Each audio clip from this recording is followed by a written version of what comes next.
एक बाप और बेटे की कहानी। एक बाप अदालत में दाखिल हुआ ताकि अपने बेटे की शिकायत कोर्ट में कर सके। जज साहब ने पूछा, आपको अपने बेटे से क्या शिकायत है? बूढ़े बाप ने कहा कि मैं अपने बेटे से उसकी हैसियत के हिसाब से हर महीने का खर्च मांगना चाहता हूँ। जज साहब ने कहा, वो तो आपका हक है, इसमें सुनवाई की क्या ज़रूरत है? आपके बेटे को हर महीने खर्च देना चाहिए। बाप ने कहा कि मेरे पास पैसों की कोई कमी नहीं है, लेकिन फिर भी मुझे हर महीना अपने बेटे से खर्चा लेना चाहता हूँ, वो चाहे कम का ही क्यों ना हो।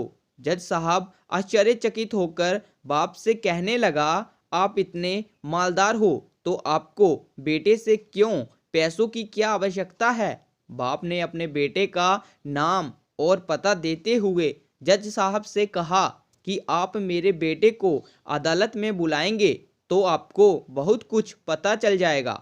जब बेटा अदालत में आया तो जज साहब ने बेटे से कहा कि आपके पिताजी आपसे हर महीना खर्चा लेना चाहते हैं, चाहे वह कम क्यों ना हो। बेटा भी जज साहब की बात सुनकर आश्चर्यचकित हो गया। कहने लगा, मेरे पिताजी बहुत अमीर हैं, उनके पास पैसे की भला क्या जरूरत है? जज साहब ने कहा, यह आपके पिता की मांग है और वह अपने में स्वतंत्र हैं। पिता ने जज साहब से कहा कि आप मेरे बेटे से कहिए कि वह मुझे हर महीना 100 रुपये देगा, और वो भी अपने हाथों से, और उस पैसों में बिल्कुल भी देरी ना करेगा। फिर जज साहब ने बूढ़े आदमी के बेटे से कहा कि तुम हर महीने 100 रुपये बिना देरी के उनके हाथों में देंगे, यह आपको अदालत हुक्म देती है। मुकदमा खत्म होने के बाद जज साहब बूढ़े आदमी को अपने पास बुलाते हैं।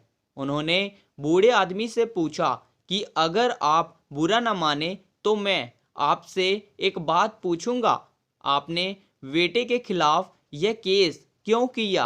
आप तो बहुत अमीर आदमी हो और ये इतनी छोटी सी कीमत। बूढ़े आदमी ने रोते हुए कहा, जज साहब, मैं अपने बेटे का चेहरा देखने के लिए तरस गया था। वह अपने कामों में इतना व्यस्त रहता है, एक जमाना गुजर गया, उससे मिला नहीं और ना ही बात हुई, ना आमने सामने और ना फोन पर। मुझे अपने बेटे से बहुत मोहब्बत है, इसलिए मैंने उस पर यह केस किया था ताकि हर महीने में उससे मिल सकूं और मैं उसको देखकर खुश हो लिया करूंगा। यह बात सुनकर जज की आंखों में आंसू आ गए। जज साहब ने बूढ़े आदमी से कहा कि अगर आप पहले बताते तो मैं उसकी नज़रअंदाज और ख्याल न रखने के जुल्म में सजा करा देता। बूढ़े बाप ने जज साहब की तरफ मुस्कुराते हुए देखा और कहा, अगर आप सजा कराते तो मेरे लिए ये दुख की बात होती, क्योंकि सच में उससे मैं बहुत मोहब्बत करता हूँ और मैं हरगिज नहीं चाहूँगा मेरी वजह से मेरे बेटे को कोई सजा मिले या उसे कोई तकलीफ हो। मैं उम्मीद करता हूं दोस्तों कि आप लोगों को ये कहानी पसंद आई होगी, और वीडियो पसंद आई हो तो वीडियो को लाइक करना, चैनल को सब्सक्राइब जरूर करना ताकि आने वाली वीडियोस सबसे पहले आप तक पहुंच सके। धन्यवाद।